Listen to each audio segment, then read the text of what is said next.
And again, as you say, it's just comes down to that front three that they're just going to give you so much because they're all there's no one in that front three that you could say, okay, even if the ball comes to him, we can stop easily. And there's threats everywhere, and from both potentially both sides of the ruck, and that's going to be an absolute nightmare to defend. And then when you've got Roby coming down the middle as well, sniping in classic Roby fashion, it's just from a defensive setup. Do I look left? Do I look right? Do I look down the middle? By the time I've had the chance to look round, one of them possibly dance past me, or halfway over the gain line. Yeah. So it's really impossible to defend against them. Yeah, and I suppose like they lose a bit, I think, of creativity and kind of game sense and rugby league brain when Danny Richardson with him not playing this year, but Lachlan Coote is a much more organised kind of passer and kicker than what they had at fullback last year. So they've kind of got almost an extra pivot in that way, and kind of two standoffs in a way. And he started to find his way in the side as well now with a couple more try assists. So yeah, interesting stuff. So I mean, you kind of covered your star players, haven't you, a bit, Roby and the rest. Was there anyone else that stood out? And other than the Percival try, was there any particular highlights? That's pretty much it for me, really. I enjoyed it as an overall contest. It was quite a good, tough battle, but again, defence won out, and it was that just resilience from Saints. Yeah, totally. Okay, let's move on to Friday night then, and you can go again on the fisticuffs down at the Jungle, the Rumble in the Jungle. How did I miss that? Come on, that was an open goal, and you just completely missed that one. Yeah, there was some rumble in a jungle and a half as Castleford won 32 points to 16 over the unluckiest Robins in the land from Hull KR. It was 14-6 at half-time in front of a crowd of 8,770, refereed by the Cumbrian Mr. Gareth Hewer. In terms of the stats, Hull KR fell below 1,000 metres, which is the danger line, and 90% tackle success rate. Castleford only made 180 more metres, although that made them at 1 metres per carry better average gain, and had a 5.3% better team tackle success rate. Cass made an extra error, but also made 8 breaks to 1. In terms of the winning Castleford side, Jesse Senna-Lefao made 5 tackle busts and 138 metres underfoot. Nathan Massey ran for 108 metres, and Greg Eden scored 2 tries. In terms of the losing, the moral victors, we'll call them, from Hull KR. Mossy Masso. I don't really understand why, but go on. So it was a moral victory. That's the only thing we can cling to, even when the morals are a little bit loose. Yeah. Mossy Masso made 2. In the sin bin, yeah, a little bit loose. Yeah, but does Danny Maguire doing the same thing for Leeds? He wouldn't have got sin binned just because he's switched teams. That referees have started to pick on him now. Mossy Masso crashing through for 2 tries, making 130 metres. Big shift from him. Junior Vai 5 tackle busts and 118 metres. James Greenwood 109 metres, and gobby little Danny Maguire, as well as earning himself a trip to the bin, made 2 try assists. We had quite a few fan views on this one. Yeah, Tom Andrews. Why don't you start us off with Tom? Tom Andrews said, might rename our team the Hull Kingston Peg Legs, as we spend so much time shooting ourselves in the foot we haven't got any left. When Maguire backchats refs at Rovers, he sees yellow, whilst at Leeds he got a hand job. I hadn't even read this before as well. Every week we seem to come up against some Rovers rejects that are now world beaters. It's baffling. Still, we scored with 10 men on the field. That's something you won't see again this year. Why always us? Yeah, Chris Clarkson scored a try, didn't he, where he ran through a lot of men to plonk it down. You mean poor impoverished little Chris Clarkson? Yeah, okay. His whole life was ending and all this, yeah. Page countered, Tom. What did Page have to say in the ongoing battle? It seems like Tim Sheens might not Sheens might not be a wizard after all. Sounded like a very ill-disciplined side with plenty to learn. I'm sorry, I'm not taking lectures from a Hull FC fan about discipline. Was funny to watch Tom get more and more angry as the game went on. It's a good job he's at work all weekend, so I don't have to put up with his moaning. But to be fair, until you lose 13 games on the trot, you have nothing to moan about! Exclamation mark, exclamation mark. That boy Rob said, what a bizarre game. Hewer completely lost control. He made a rod for his own back, giving 5 penalties in the first 6 minutes. Maguire spent 30% of the match moaning at his own team, 30% moaning at the ref, 30% missing tackles, and 10% in the bin. The Hull KR fans hate him. Cass were just too good for KR, even with 9 out. O'Neill did well on debut. Clarkson scored a wonder try. Eden got his usual brace. We are top of the league. Yes, you are. Helen Gappick said the game was scrappy. Discipline was an issue on the pitch and in the turnstiles for Hull. Did this spoil the game? Absolutely not. That Greg Eden try at Weldon Lane, the Weldon Lane end was something else. Yeah. Was that the one from the kick?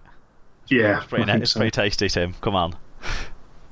Even it was Greg Eden. They're the sort he would have dropped when he was in the aerobics. Exactly. That's the issue. He would have fucking dropped it or not, or worse, he would have batted it straight into the opposition player, who then sprints down 100 metres, 80 metres. That's now called an escarade, just so you know. Yeah. Anyway, what else did Helen have to say? The Casper pack were phenomenal. Liam Watts and Jesse Senna-Lefebvre were of special mention. Having said that, 4 sin binnings in one game is not good for rugby league. Yeah, neither is the bottle throwing incident that I think is what Helen will be referring to in terms of the people through the turnstiles. But it sounds like Hull KR's own fans dealt with that, and hopefully the person has been correctly identified and will be prevented from throwing any other bottles anywhere near a rugby league pitch anytime in the future. Adam Conley 87 said, not the best game. In fact, it was pretty garbage for long periods. Cass wasted loads of ball with too many errors, and KR just wanted to play dirty. But a win's a win. Main highlight, though, was Gobshite Maguire getting sin-binned and trudging off to the crowd, chanting, wanker, wanker, wanker. Rugby league is a family game.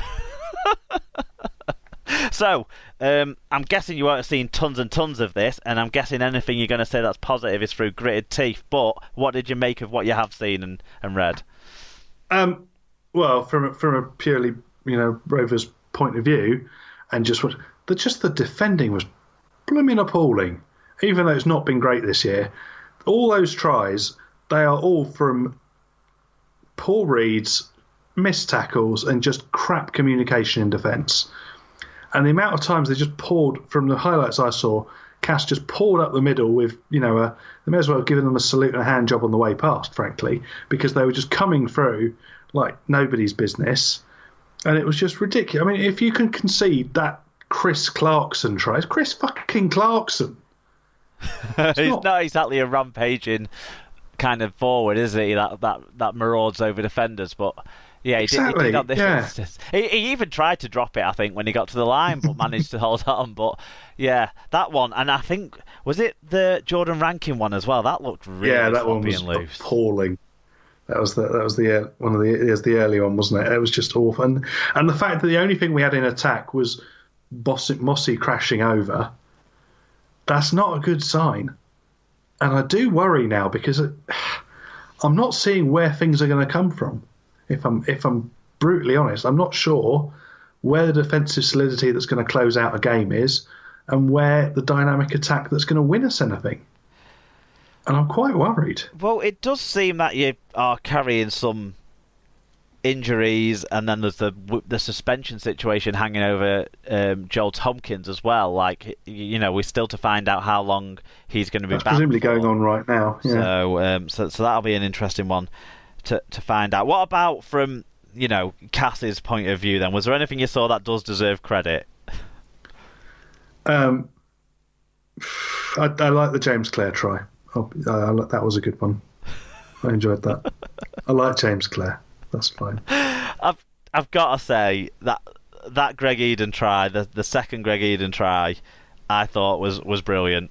Young Jake Truman's little stabbed kick over the top, perfectly weighted, perfectly taken, put down. Very, very, very nice silky piece of play. It was all done on the run as well, on the move. I thought that was really nice. And if you're not going to say it, Tim, I'm going to say it. Do you have anything else you want to tell the listeners about this one? Well, the KR away kit looks nice, doesn't it? That's nice blue. Very, very fair shout. If I'm going to cling to something, it's going to be that. So your highlight moment was the nice clear blue of the Hull KR kit. Okay, let's talk about Friday's other game then. The big reopening of the launch of the new South Stand. Which, to be honest, but it still looked like half people weren't in it. No, it looked fantastic, and it looked pretty full. I thought, but there you go. Maybe we disagree on that. But I'll let you take us through it a little bit more detail. Yeah, so it finished the Leeds Rhinos 18, Wakefield Trinity Wildcats 35, 10-22 at half time, in front of 13,148, refereed by Mr. Christopher Kendall.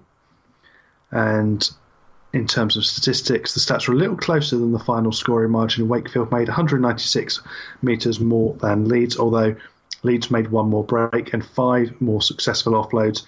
Average gain, tackle success, errors and penalties were all close, and Leeds edged the numbers overall, which is quite interesting. In terms of Wakefield, Bill Tupu made 2 try assists, 11 probably tackle felt busts. Like 111, didn't it? Was that? It probably did if you were in the Leeds defence. 270 metres, which is ridiculous, and 2 clean breaks. Matty Ashurst made 112 metres. Little Kyle Wood, darting over for a try, getting a try assist and still having time to make 43 tackles. And Tom Johnstone making 3 tries in the space of about 20 seconds. It was 12 minutes. It was an 11-minute hat trick, I think. Yeah, 12 minutes, yeah. Bill Tupu's 270 metres, the most in the league in a single game by a single player this season. So well done. Not a surprise. On that, yep. For Leeds, Conrad Hull surprisingly made 5 tackle busts and ran for 119 metres. Adam Cuthbertson running for 113 metres with 5 offloads. Tom Briscoe, 2 tries, 7 tackle busts, 102 metres and 3 clean breaks. And Ash Handley picking up 2 tries, running for 100 metres and managing to scoot for 3 clean breaks as well. We had lots of views on this one. Why don't you start us off, as always, with Carsten? Yeah, Leeds are really still shit, and Wakefield proved that they can be a good side if they keep 13 players on the pitch. Danny Brough was outstanding again. The living proof for wasted talent. Johnston's hat-trick in the first half will make him more expensive for the next season. Well, I think he's tied down to a long-term deal, so Michael Carter will be hoping that he doesn't become more expensive. Johnston's hat-trick in the first half will make him more expensive for the next season. Oh, and Merrin showed typical Blues behaviour. Fucking cockroaches. Mark Butler said that scoreline doesn't reflect what Wakey did in this game. At times, though, the rugby league equivalent of the 1970 Brazil World Cup winners with Bill Tupu as Pele and Tom Johnson as Jarzinho. How do they lose to London? Leeds, by contrast, were Messi and Tecci. Yeah, reminds me of a previous relationship. Any chance, and most of us have underestimated what a tricky job Werner has there. Shall we treat that question like it's not rhetorical? Mm-hmm. I think that there's got to be some sort of patience around a big rebuild like what Leeds are going through. You know, there's 2 rebuilds going on at least. One's the stadium and one's on the pitch. And I think Werner will come good as a coach. So I think give them a bit of time. They've played the top 4 from last year in their first 5 games. And it was always going to be a tough start for them. And when Wakefield turn up and play probably one of the best games that they've played at Leeds in many a time, and they've not been shit at Leeds always, but some, you know, but one of the best teams, one of the best performances they've put at Leeds for some time, then it's going to be tough for them. That's what I'd say. I'd say everyone knew Werner had a rebuild, and I think probably people's estimations of them not finishing in the top 2 and not being necessarily getting to a final this year is on the basis that they will get better as the year goes on.